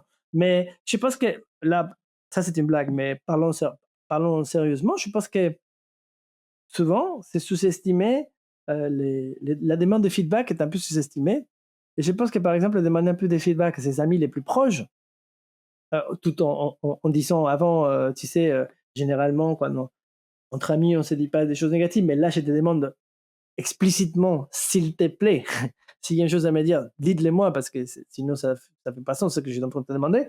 Et donc, s'il y en a des amis qui sont suffisamment proches pour pouvoir répondre à ça de manière favorable, souvent, si c'est un ami seul, bon, peut-être lui il est biaisé aussi, mais s'il y a 4 5 personnes qui nous connaissent très bien depuis un moment et qui disent écoute, c'est vrai qu'à chaque fois, tu évites, à chaque fois qu'il y a un truc qui se passe, qui est sérieux, qui devient stable, comme par hasard, tu me dis que la personne ça va pas, et cetera. Bon, c'est pas la vérité absolue, nos amis peut-être sont pas cliniciens, mais quand même ça peut donner des pistes, déjà.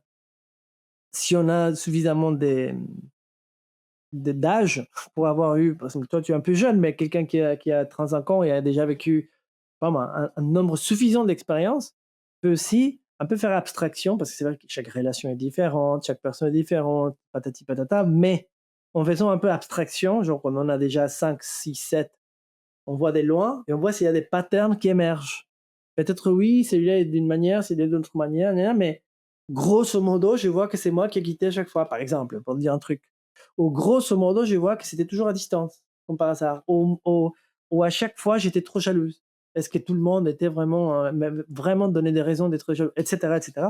Donc déjà, feedback des gens qui nous connaissent et qui s'intéressent à nous, plus révision historique de nos cas, je pense que ça peut être, c'est pas la, c'est pas la recherche, ça, hein, mais ça peut donner des pistes un peu qui viennent infirmer ou confirmer une intuition préalable. Voilà. C'est une très bonne idée aussi de lire un peu, bon, écouter ces podcasts peut-être, ou lire sur les différents types et quels sont les traits fondamentaux qu'on voit en général. Ça peut aussi aider. Après, si on veut aller plus loin, on peut faire un test. Voilà. Et là, concernant les tests, c'est tout un débat. On pourrait faire un podcast seulement de ça. Donc moi, les choses que je préfère dire aujourd'hui, c'est que les tests les plus fiables sont pas ceux qui sont basés sur des questionnaires. Voilà, je veux dire ça. Donc les questionnaires qu'on peut trouver sur Internet sont rigolos, mais au niveau de la recherche, ils sont souvent, bah, il n'y a aucune corrélation. Voilà, c'est ça. Il n'y a aucune corrélation entre ces questionnaires et les tests faits par des cliniciens comme la AI ou la AP. Je ne dis pas il n'y a pas beaucoup de corrélations. Je dis il n'y a aucune. Voilà, j'ai écrit un chapitre sur des tests d'attachement dans ce livre-là des professeurs Guédéné, la dernière édition. Et justement, en parlant de ça, de cette manque de corrélation. Donc, je pense que si quelqu'un veut aller plus loin, peut consulter avec un professionnel de l'attachement en France ou ailleurs, qui soit spécialiste des tests. Moi, en l'occurrence, je pratique un test, l'AAP, d'autres collègues pratiquent d'autres. Ça prend généralement une séance, hein, et pour avoir les résultats, et ça n'implique pas du tout une relation thérapeutique avec les professionnels qui a fait ça. Si on aime le professionnel, on peut continuer, mais c'est pas nécessaire. Ça peut être simplement, je vous contacte parce que j'ai une suspicion, gna, gna, gna, gna, et je veux savoir si c'est le cas ou pas, quoi. Ça peut aider à confirmer ou infirmer. Mais, mais les feedbacks des personnes proches, souvent sous-estimés, et je pense qu'il est très utile. Voilà. Surtout quand il y a un certain âge. Parce que les humains, on est des très bons machines de pattern recognition. On est très bons pour reconnaître des patterns à condition qu'il y ait suffisamment de données. Donc, si vous avez un ami depuis 5 mois, c'est peut-être pas fiable, ce qu'il va dire. Mais quelqu'un qui vous connaît depuis 10 ans quand même, et qui vous a vu faire plusieurs tentatives et tout, En tout cas, c'est intéressant de les écouter, je pense. Totalement. Et pour aller un petit peu sur ce que tu disais justement avec l'idée que on va avoir plusieurs relations qui vont répéter un peu les mêmes patterns si on les regarde pas et si on n'y fait pas gaffe. On entend souvent parler qu'on marie nos affaires inachevées. Et là, dans ce cadre-là, j'aurais pas envie de dire qu'on est en train de marier ce que nos parents nous faisaient finalement. Mais du coup, est-ce qu'il y a de la vérité dans le fait qu'on va vivre, si on regarde pas ces relations, en fait, on passe notre temps à répéter la même relation et c'est juste qu'on change la personne, mais la relation est la même. Est-ce qu'il y a de la vérité derrière ça ou pas?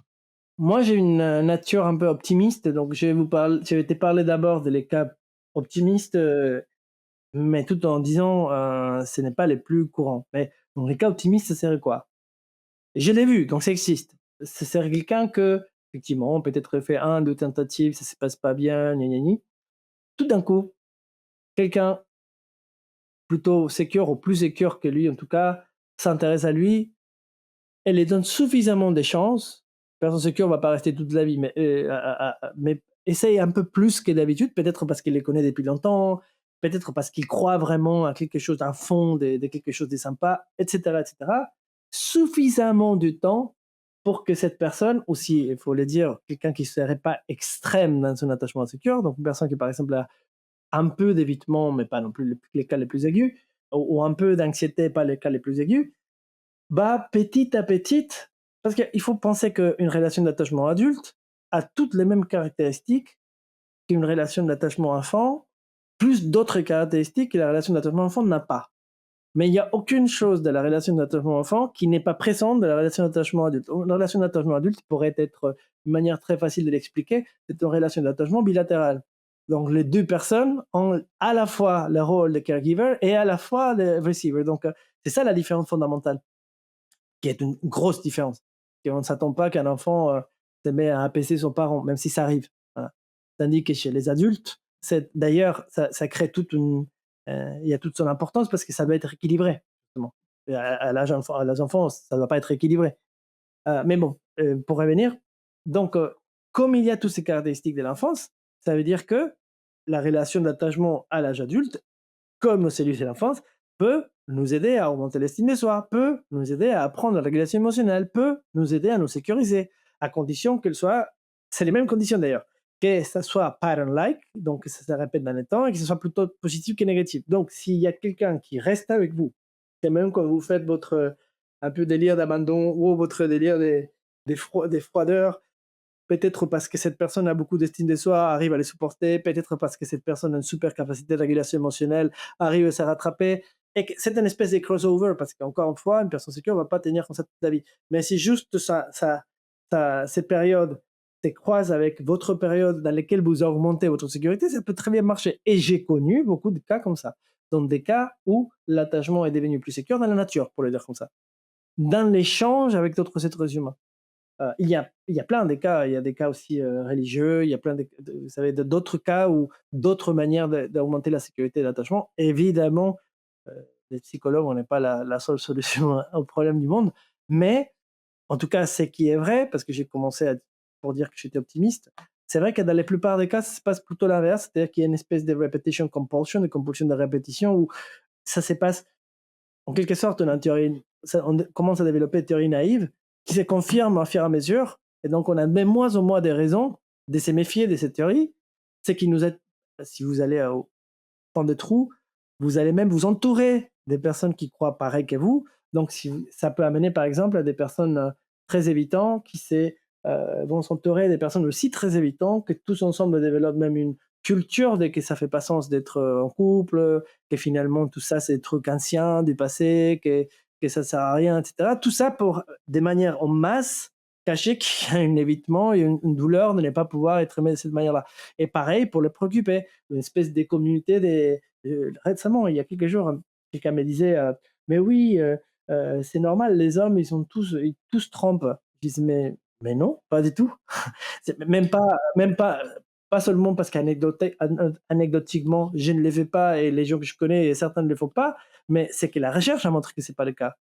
C'est simplement que cette personne s'est entourée des gens qui le font, et donc ça donne cette sensation-là. Donc c'est-à-dire que là où c'est un peu ce que j'essaye de dire, c'est que l'impulsion qui a été, c'est ce qui montre les études longitudinales aussi, l'impulsion qui est donnée au départ, ce n'est pas qu'elle-même est en train d'agir sur les maintenant, c'est plutôt qu'elle agit sur les secondes d'après, qui agit sur les secondes d'après, qui agit sur les secondes d'après, comme ça jusqu'à maintenant. Et donc, c'est une espèce de boule de neige, en fait. Donc, vous êtes, quand vous êtes ado, vous cherchez quelqu'un qui c'est les premières expériences qui va vous marquer et vous cherchez juste la personne qui va vous faire du mal, qu'ensuite, et comme ça enchaîne. Mais encore, il y a des cas où quelqu'un vient s'interposer, échanger ça avec suffisamment de force et vous sort de ça. Ça existe, je l'ai vu, c'est tout à fait souhaitable, je souhaite ça à tout le monde. Voilà. Et pour le reste, il faut travailler de manière thérapeutique. C'est un petit peu comme si on s'emprisonnait dans une sorte de prophétie autoréalisatrice où on connaît une chose, on a notre croyance sur les relations, c'est de telle manière, soit elles sont transactionnelles, soit on cherche à éviter, soit il n'y a pas d'émotion. Enfin, on a une croyance sur le monde et on va juste réaliser constamment cette prophétie en essayant de tout faire pour la confirmer. Et dès qu'on va mettre dans une relation, on va mettre les patterns de comportement qui vont faire que la personne va partir, par exemple. Et du coup, ce sera une nouvelle preuve que, bon, on avait raison dans un premier temps, etc., etc. Et sous-jacent à tout ça, rappelons-les, les sensations physiques, viscérales, qui ont donné naissance à ces croyances. C'est-à-dire, et c'est très important, elles prédatent ces croyances. Elles prédatent tout. Tout a commencé par des sensations physiques et ça continue à être. Si on nous enlève ça, si du coup, euh, tout ce qui reste, c'est la carcasse, les comportements, les croyances, mais il n'y a plus cette impulsion. C'est comme les traumas, tu sais, les traumas quand une personne est, parce que c'est un peu mon autre expertise hat, quand tu traites une trauma vraiment, et que la situation a été vraiment, vraiment travaillée et qu'elle génère plus de pulsions, euh, il se peut que pendant une période relativement courte, il y a certaines habitudes qui continuent un peu comme en voiture, que tu freines et continue quand même un peu. Mais il n'y a plus la force derrière. Donc ça fait presque rien. Tu vois, c'est un peu comme une personne qui a un peu vraiment coupé une addiction, mais comme ses amis, admettons, il prend de la cocaïne, je ne sais pas quoi, et c'est les seuls amis qu'il a, il continue à les voir, mais quand il les voit, il n'y a pas la même chose qu'avant. Et ça, petit à petit, fait qu'il va se chercher d'autres amis, et petit à petit, ça va faire que gna, gna, gna. Donc, une fois que cette sensation physique est changée, le reste change tout seul. Mais c'est pas vrai l'inverse. Oui. Donc, cet émetteur continue là, qui a une force, je ne peux pas comment dire, les marteler suffisamment. Les sensations physiques, souvent, on se croit, Corentin, des êtres très rationnels.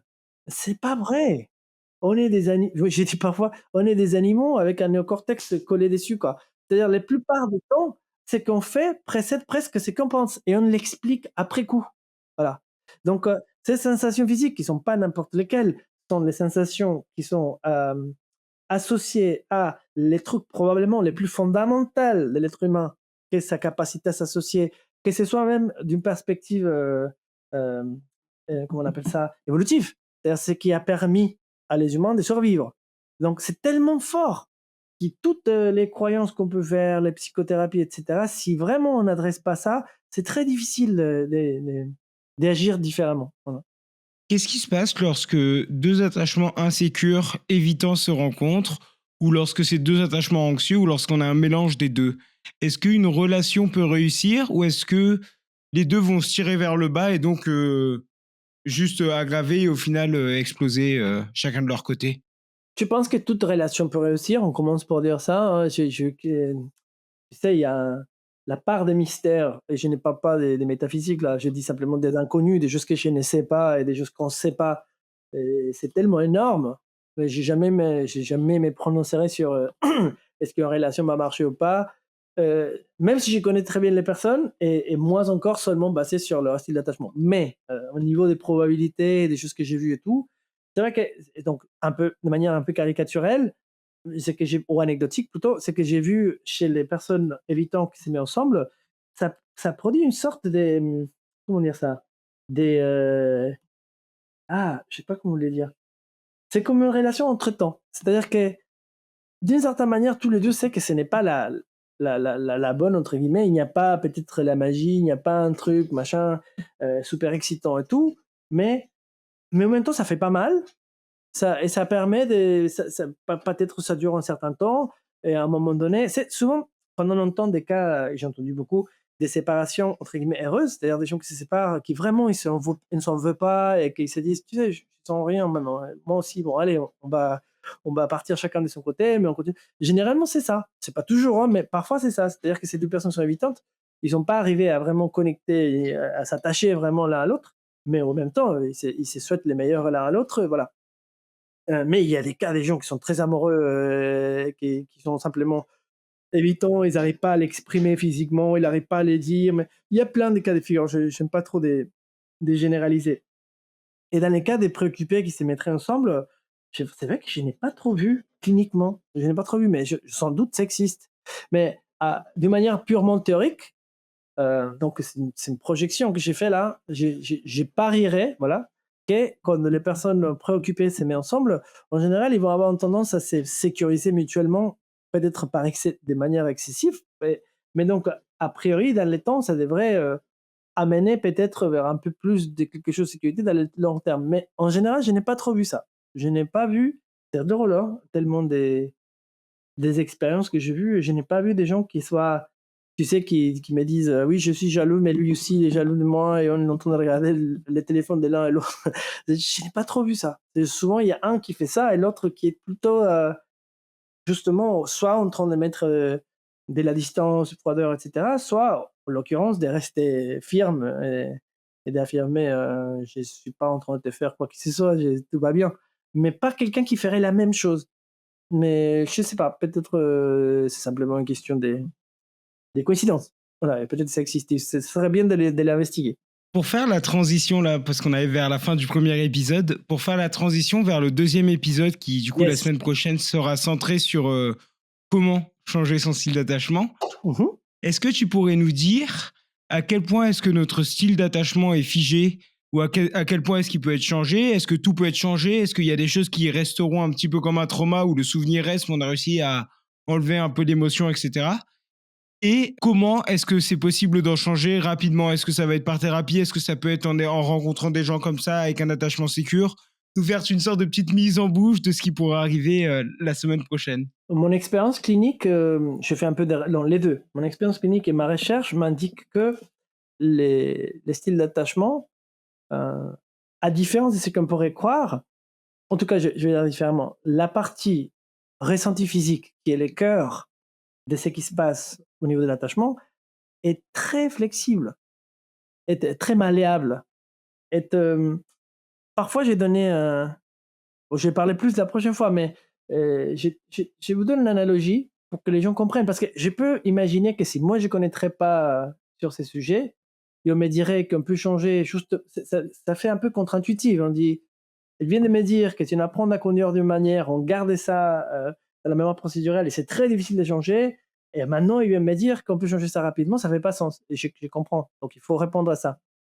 En fait, je pense que ça ferait pas sens pour d'autres soucis, mais voilà pourquoi l'attachement est différent. J'ai vu, vous pouvez chercher sur internet, il y a un tel Konrad Lorenz, apparemment, pour la petite note de couleur, apparemment on a trouvé aussi qu'il était nazi, donc voilà, c'est pas pour recommander la personne en général, mais en tout cas lui il étudiait, les animaux, donc je pense qu'on appelle ça l'éthologie et bon lui s'est inspiré de ses travaux, de certains de ses travaux et donc il travaillait avec des animaux et il faisait, à ses étudiantes, en tout cas filles, dans les vidéos où apparaît que des filles, s'occuper des œufs des oies. Voilà. Donc il avait l'œuf et à la place d'avoir la maman qui était à côté, c'est ces filles étudiantes de peut-être 20 ans qui les fait oui, oui, oui, il les fait tous des bruits, des machins. Et après, toute l'idée, c'était que quand l'animal sortait, la première chose qu'il voyait, c'était cette étudiante, cette stagiaire, et elle devenait de facto sa maman. Donc il la suivait partout, les vidéos c'est rigolo, hein, les filles courent, tous les trucs courent derrière, etc. À un moment donné, une question éthique s'est posée. Normalement, ces animaux, à un moment donné, ils doivent voler. Mais les filles, pas voler. Qu'est-ce qu'on va faire? Parce que sinon, on va laisser tous ces animaux qu'on a utilisés pour la recherche, sans la capacité de voler. Et ça c'est pas très bien. Et donc, ils ont pensé une chose. Ils ont pensé à sauter d'un précipice pas très haut, hein, de quelques mètres, avec des ailes en carton, et faire les gestes de voler. Évidemment, les filles ne savent pas comment faire, mais faire les gestes et voir qu'est-ce qui se passe. et on les voit dans les vidéos blanc et noir, les filles sautent et tous les oies, ils partent en volant. Et je me souviens la première fois que j'ai vu ces vidéos, ça m'a fait, vraiment une sensation très forte, comme si j'étais en train d'avoir un gros insight et je me suis dit: «Punaise, c'est donc apprendre à voler, c'est pas apprendre dans le sens qu'on utilise généralement le mot apprendre.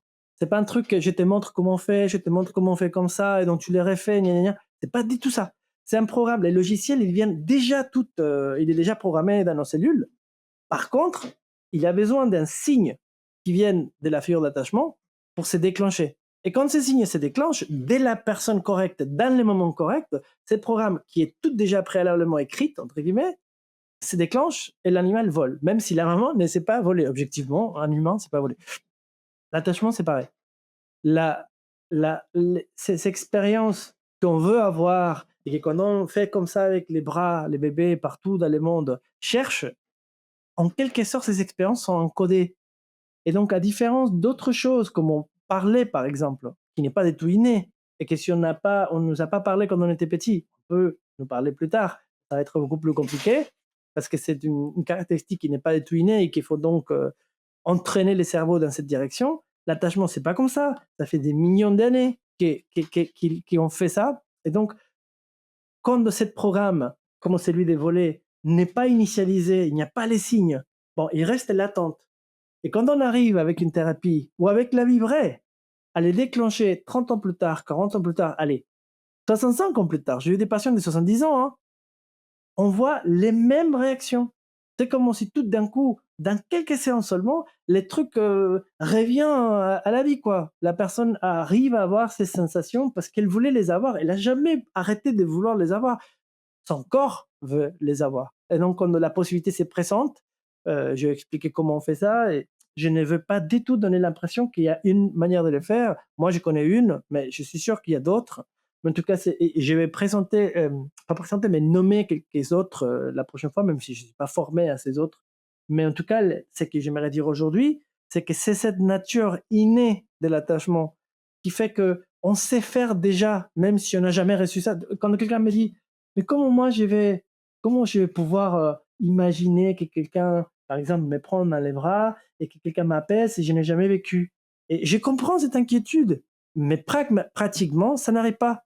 Quand on présente à la personne dans une visualisation que j'expliquerai la prochaine fois, l'expérience d'être pris dans les bras, comme par hasard, dans une ou deux fois, il y a quelque chose qui se passe et qui se passe quand vous traitez une personne, deux, trois, 200, 800, et vous voyez les mêmes expressions, les mêmes réactions.